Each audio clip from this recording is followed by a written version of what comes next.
Learn about the strides female entrepreneurs of color are making. Be inspired by their story and enlightened by their leadership, insight, and advice. Welcome to She Leads Podcast, Season 4, Episode 14. I'm your host, Nicole Walker, a mother, businesswoman, and leader. Our guest for today is Talitha Beverly. Talitha Beverly is a non-traditional HR professional with a degree in biochemistry from Florida State University. Her career began as a third-shift production supervisor making beer for Anheuser-Busch. Talitha became a great business partner by working in the business. She's always been hands-on to ensure she has a thorough knowledge and understanding so she can train others on what to do and how and why they are doing it. Talitha was introduced to HR after participating on a diversity panel for women in manufacturing.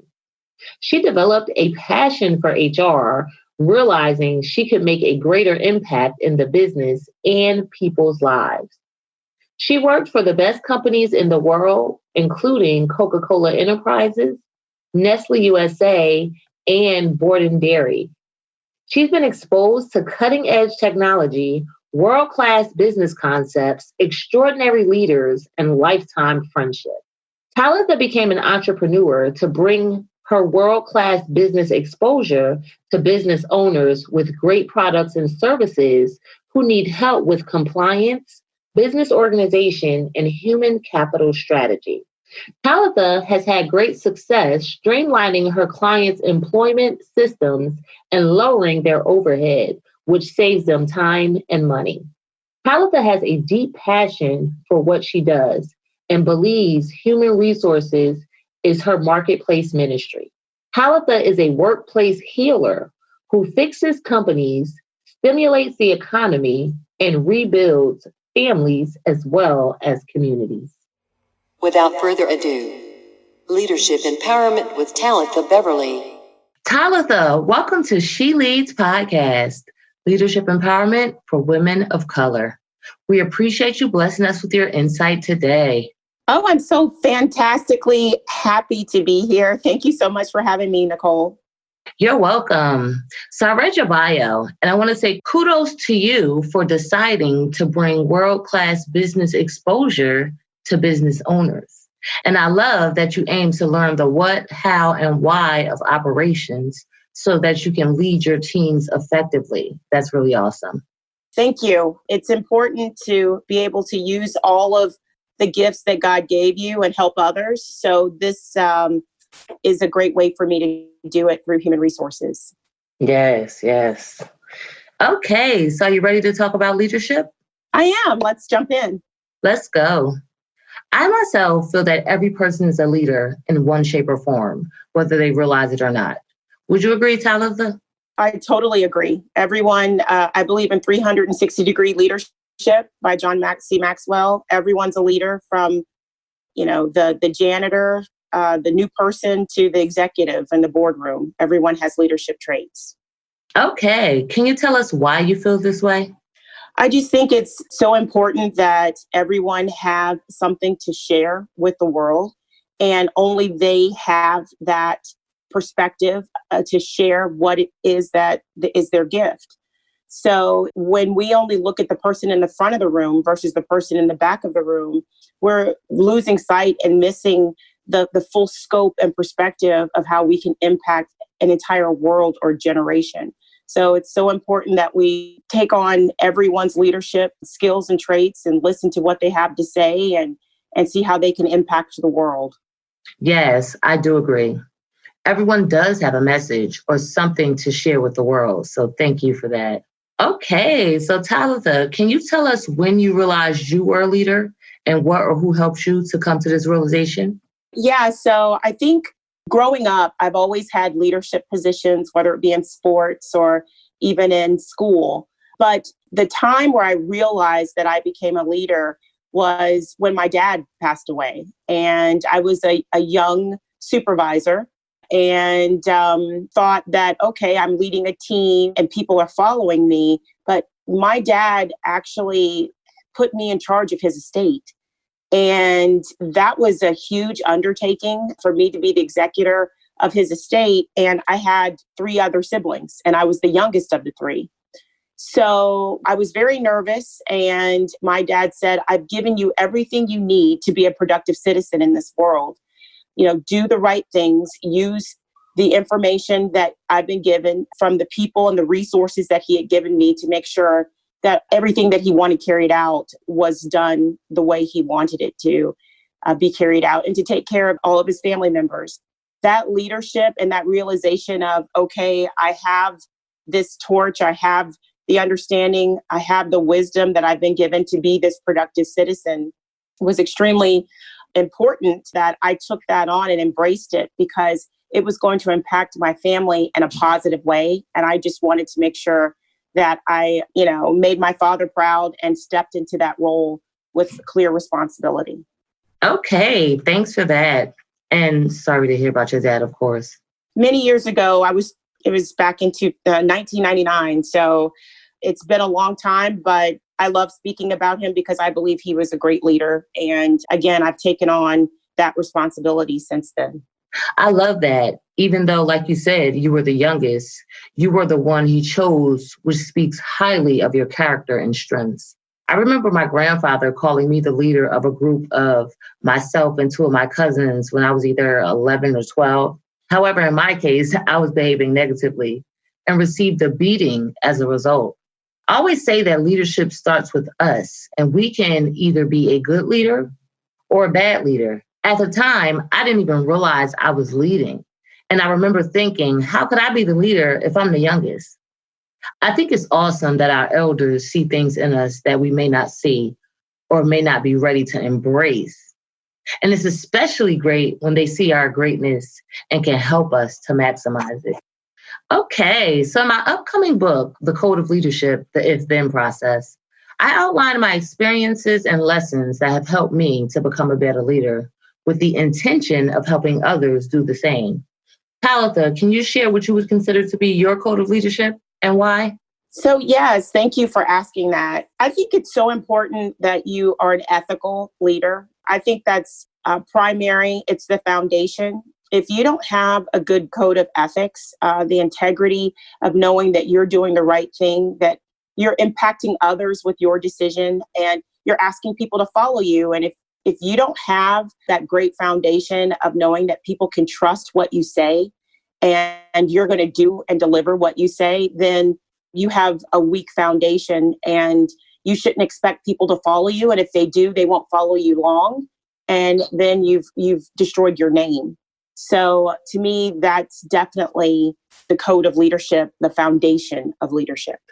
Okay, thanks for that. I do agree. Ethics are very important. And like you said, ethics are the foundation to successful relationships. We have to stand for something if we want others to trust us and wholeheartedly support us. People behave differently when they are doing things based on their desire and beliefs versus when they are doing things out of obligation or necessity. So it's super important that we are ethical so people actually want to follow us. Yes. Yes. Thanks for that. Okay, so I believe all leaders experience failure. I don't like to consider them failures. I like to consider them lessons, take more of an optimistic view. But Talitha, can you share your view on failure and what it means to you? Sure. Failure is a necessity. I have had my share of failures. And the first thing that I realized failure did for me was made me humble. It brought the humility that I needed so that I could actually take a step back and say, okay, I'm glad that I had, have such passion, but there are a lot of things that maybe I missed, or there are some things that I needed support with, or there are things that I'm good at, but maybe to get great, I need to do these extra things. It's so important to understand that in order to be successful, you have to have a level of grit and that growth mindset that allows you to get to the next level. And honestly, if you get it the first time, I believe you get into a comfort zone and don't allow yourself to really push through the way you need to in order to sustain. So again, failure is necessary. The humility is important. Grit is everything. That's what's going to keep you going, to keep you successful for a long time. Okay, thanks for that. I agree that humility is necessary to be a successful leader. And I love what you said about grit, as well as about having a growth mindset. These are super, super important and necessary for continued success. And you're right, failure does help develop these traits if we're willing to embrace it and allow it to do its work within us. So thank you. Absolutely. Okay, Talitha, can you share one time you failed as a leader and tell us what you learned from that experience that helped you to become a better leader? Sure. We don't take pride in talking about our failures to others. You know, sometimes it's one of those things we go into our lab and just keep on working. But for this instance, sure, I'll share. So I was launching a new service that was a one-on-one personal HR service. And I was so excited about it, so passionate about it, thought it was such a wonderful idea. And I really launched it without having a true focus group, like with getting a lot of people to give me the proper feedback. And, you know, I also did it by myself in terms of just kind of that DIY, do it yourself, you know, just get in there, get in the lab, get it all done and launch it because you think it's such a wonderful idea. And I spent a lot of hours doing it. And quite frankly, it didn't do so well. People didn't respond to it. And because I didn't seek feedback, I didn't really understand the true needs of what, you know, certain people needed from a one-on-one HR service or a personal need to help people with workplace issues. And it was an eye-opener because, you know, I've been in HR for so many years and I thought, well, wow, I've always dealt with employees. I understand what they want, but I didn't receive the feedback. So what I learned is, you know, asking is the beginning of receiving. You know, you must ask for the support that you need to get your idea off the ground. And that is kind of your infrastructure support, you know, is the person that helps with the website, the person, you know, that helps with all of your marketing materials, to even, of course, the person that you are going to support or your customer, because it's so important to get that feedback. And, you know, I ask all the time now, you know, it's part of being successful is knowing that we're having interdependency with everyone, even those that we're servicing. So that was my failure. And I think it was a great lesson learned. Okay, thanks for that. And I do agree with you on the importance of feedback as well as on relying on a team and not trying to do it all ourselves. When we try to do it all ourselves, we make our scope so much smaller than it has to be because we can only do but so much alone. Yes. Okay, Talitha, do you feel it's easier, harder, or requires the same effort to be a female leader in the entrepreneur ecosystem, and why? That's a great question. We live in a day where we had so many women that have come before us and been blessed that they've been able to break or make some strides or break that glass ceiling and make some strides. And I'm thankful to them and God bless them for being, you know, the pioneers.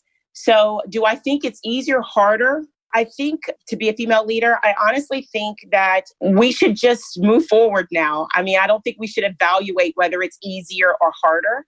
I think that we should know that we're females and that we have a power that many men don't have. And many men look to for support, to kind of be their neck, if you will, if they're the head. So I don't really take that into consideration. I just really hone in on what I have to give to the world, and also to really use my voice, my special, unique voice, whether it be a female voice or not. It's something that I feel like is my truth that needs to be shared, that's going to help with whatever project or assignment or any situation that I feel I've been placed to be a part of. So in terms of the entrepreneurial world, I think women are empowered and have been empowered to not hide behind a man or even their families, but to stand forward and, you know, really, you know, be that virtuous woman that can go and bring home the bacon and fry it up in the pan and, you know, do it all. and not necessarily have to worry about being a woman, but just, completing what it is that their assignment is. Yes, thanks for that. I heard you encourage us to embrace being a woman and realize that we play a major part in making the world go around. I love how you said that if men are the head, then we are the neck and need to be the neck. Hearing you say be the neck really stuck out to me and sounds like you're telling us to know our strengths and limitations, then be the best neck we can be. To me, it encourages us to own our importance in the world as women, because without the neck, the head cannot move, which proves that the neck plays an essential role. And I also love your advice to focus on what needs to get done and not the obstacles that may be presented. As women, we are expanding ourselves and pushing ourselves to limits that we probably didn't even imagine. Witnessing and being a part of the change in the climate for women is indeed amazing. Okay, so productivity is a hot topic right now, as it should be. Many people want to know how to do more with less and be efficient. As a successful leader, this is a must. Talitha, do you have any productivity tips to share with our listeners? Sure. Yeah. We are always faced with, new tasks, every day. And some of it has to do with work and some of it has to do with our everyday life. And Jim Rohn is a famous leadership guru that I follow. And he always says, work while you work. And, and the way I receive that is to integrate work into your lifestyle, making sure that your friends and your network are integrated to a point where, the things that you need are within that tribe, if you will, making sure that the books that you read, are giving you all of the tools so that you can have the leadership traits and you can have the ideas around productivity that you need. Even the events that you attend is important because those things can give you the tips to move forward and get things off the ground. From a productivity standpoint, a lot of people have a DIY attitude. And I think in the beginning, it's extremely important in terms of saving money. But at the end of the day, you have to make sure that you have support, that there are professionals and people that take care of things that can help you get anything that you're working on off the ground with the right quality in the timing that you need. So the best thing that you can do is come up with the idea and then have your tribe, your network, those people that you've integrated your lifestyle with to help you launch or be the success that you need, because it takes a team. We're interdependent on one another. Okay, thank you for that. I love that. And I do agree that we need a team, especially if we aim to reach high and go long, so to say, right? Like you said, DIY is not going to cut it if we want to maximize our potential. Let's just think, right? Fortune 500 companies may have started with one person, but they could not have sustained themselves to where they are today with just one person. We have to think big, ladies. A team is definitely necessary. Okay, Talitha, can you share an experience that blessed your leadership and tell us about the outcome or the takeaway that you learned? Sure. So before I became an HR consultant and started my own company, HR Strong, I worked in manufacturing and I sat on a leadership team as an HR executive. And this particular facility that I supported was going through a plant expansion where they were expanding from 5 manufacturing lines to 22 lines that were automated, using robotics. And so my responsibility was the education and training and the compensation. So I developed a pay for skills model that allowed us to be able to move the expansion forward, move the people along with the expansion. And I met resistance within the workforce. They were very upset because they were used to working a certain way and they didn't want the change, especially with the new equipment and the robotic equipment coming. Which really, it's funny because back then, that was probably about 6 to 7 years ago that this occurred. And now we're dealing with AI and all kinds of things that are happening that, you've got to move with the cheese. You got to get with the program. So a lot of this workforce didn't wish to move forward. But one quote that I always love was, don't wish it was easier, wish you were better. And don't wish for less challenges, wish for more skills. And I just remember, that being a mantra, or just, trying to influence the workforce. And we're talking about 800 employees, to develop their skills, because the skills that they were going to learn were going to have value to the company, and it was going to be of value to pay them more. And it also was going to give them their own personal value. And, it took a while, but over a couple of years, everyone, migrated to this new pay for skills model. And the outcome was a mass conversion of laborers to technically skilled tradesmen. And even some of these laborers have become supervisors and leaders in management. And it was so gratifying, because people went from, I need these skills to keep my job, to then these skills actually upgrading their lifestyles, their careers, their families' lifestyles, and taking them to the next level of where they were destined to be. So I was very proud to be a leader in that, because, a lot of times as a leader, you don't really see the outcome. You might have the vision, but you don't always see it come to fruition. And I was blessed to see people become, great leaders, moving into executive positions because of just this one small project that increased their skill set, which opened up their mind to grow into leaders themselves.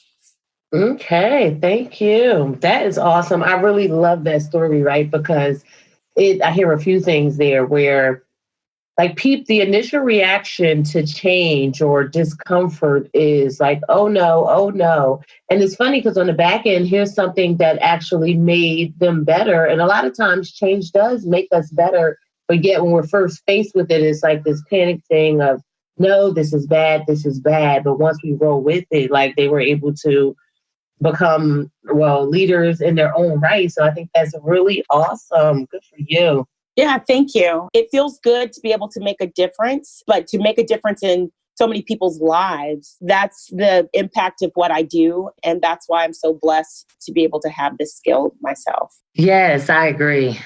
It's really about making an impact, and being able to positively impact others is indeed a blessing. Okay, so Talitha, can you offer our listeners the best advice you have as a leader or have ever received from a leader, and tell us how you've implemented it into your life? Sure. So knowing your craft. A lot of times people think that being a leader is just being a good motivator or influencer, or, good with people. And don't get me wrong, you need all of those things to get people to support you and follow you.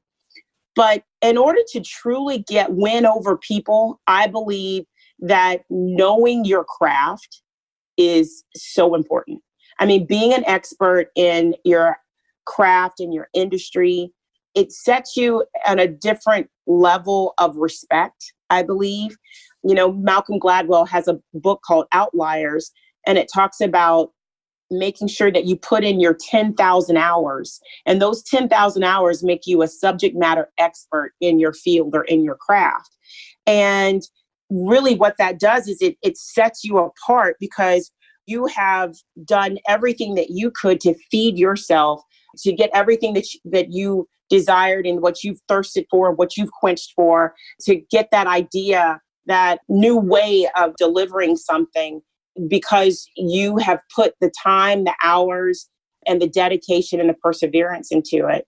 And what happens is people respect your passion, your dedication, and just your drive to be the best. And then they'll line up to follow you. And even some of them run through a wall for you, just because they respect that you've learned and know your craft, and that it just didn't fall out of the sky. It's something that you honed and really got great at. So I think it's so important that you know your craft. And the other thing, if I could share one more, if you don't mind, Nicole, is, part of being a leader also is, this has come from my corporate America days, and even now as an entrepreneur, is you have to know the financials behind what you do. I mean, because we live in an economic society, and a lot of times we get to a point where we have this great idea and people love us and everything's great. And then there's no traction or progress because there's no money made, because you don't know how to truly make the money. And that's knowing, your expenses and your revenues and all of those things that make you profitable, what you need to save on, what things you really need and what stuff that you don't. And that all is really understanding a balance sheet. And we usually get other people to do that for us and don't have a true clarity of how I should move forward and how I should make decisions without understanding the financials. And again, that could be in a corporate America or in an entrepreneurial or a business owner sense. I believe that's really great advice in leadership. And that's how people are going to follow you, because if you're successful and understand how you're profitable, then the people that are on your team are going to be profitable as well. Okay, thank you for that. I love both of those tips. I agree that we must build respect by being both knowledgeable as well as personable, as they definitely work hand in hand. Yes, they do. And also your advice to know your numbers, because numbers definitely tell the truth and are a trusty guide. Yeah. And helping to make the decisions necessary to lead effectively. So thank you. So Talitha, you made it to the finish line. How do you feel? I feel good. I'm so happy that I'm able to share. Sometimes we have so much to share and it's a narrow audience. And I'm just so blessed that you're able, that you wanted or have allowed me to share this with your audience.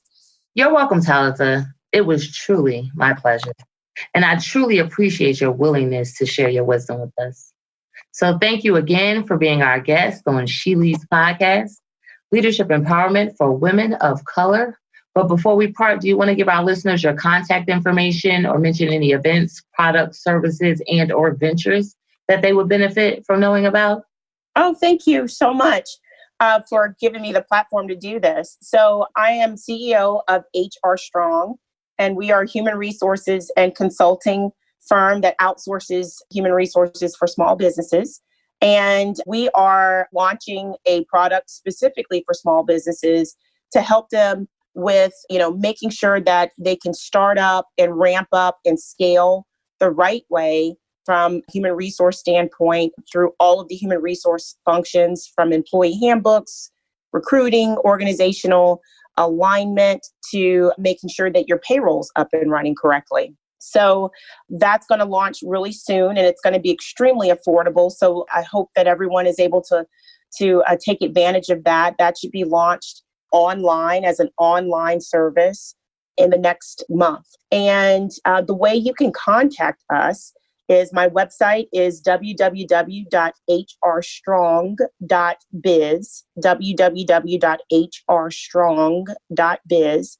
And our number is 855-975-2873, 855-975-2873. We're also on social media and in LinkedIn. You can look me up, Talitha Beverly, on LinkedIn. And we are on Instagram and Facebook. And it's HR Strong LLC. Thank you, Talitha. We appreciate your insight today. I appreciate again, Nicole, for you having me. And I wish you the best of success on your business launch and your new book, and that you continue to bless the world with your voice. Thank you. I appreciate that.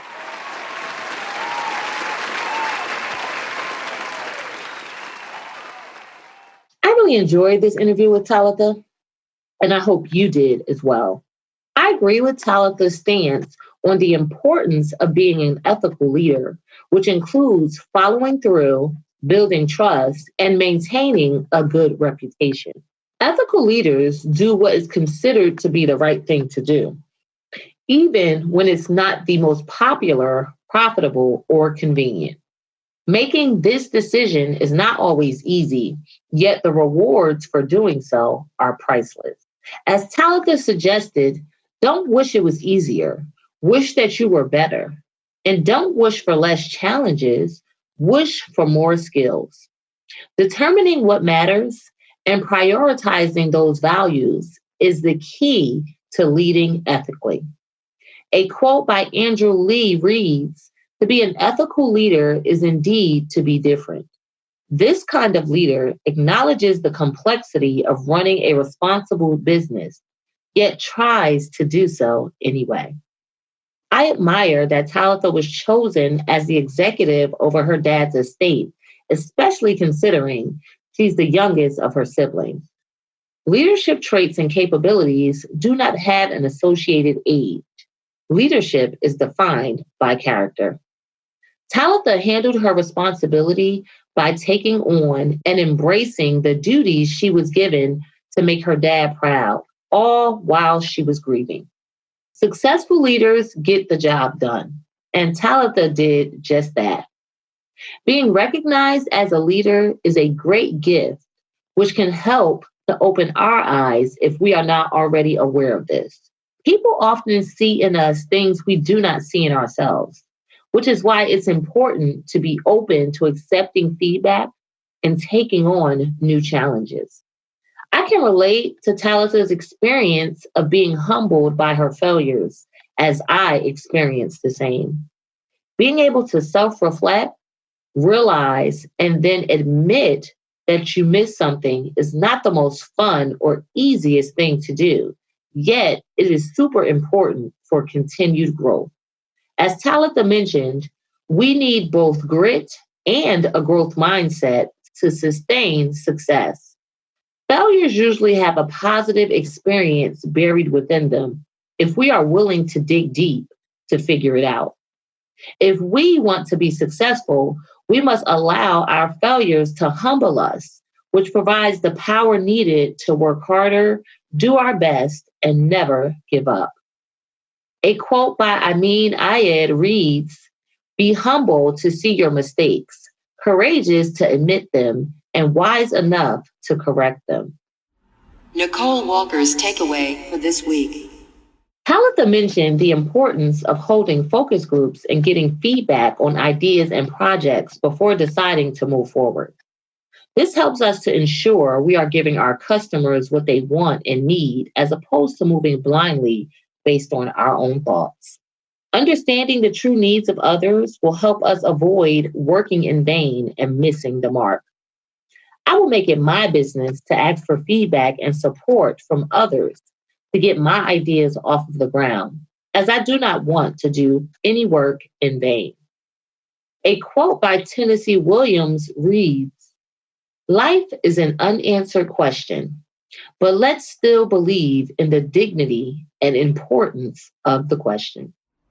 And now we have Nicole Walker's Leadership Challenge of the Week. My leadership challenge for you would be to think about the one thing that you can take away from this episode and adopt into your life. I know it's hard to absorb too much information at one time, and it's even harder to try and implement too many changes at once. When I attend a training or listen to podcasts, I aim to walk away with at least one thing that stuck out to me and one way that I can change as a result. I challenge you to do the same. If you decide to take me up on my challenge, I would love to know about your key takeaway. If you care to share, please go to the She Leads Podcast discussion group on Facebook and leave your comment under the Takeaway Thursday post for Season 4, Episode 14. Don't forget to subscribe to She Leads Podcast for first access to future episodes, and also like and share this episode of She Leads Podcast, which is entitled "Integrate Work into Your Lifestyle" with Talitha Beverly. Thanks, and until next time, be empowered and empower on.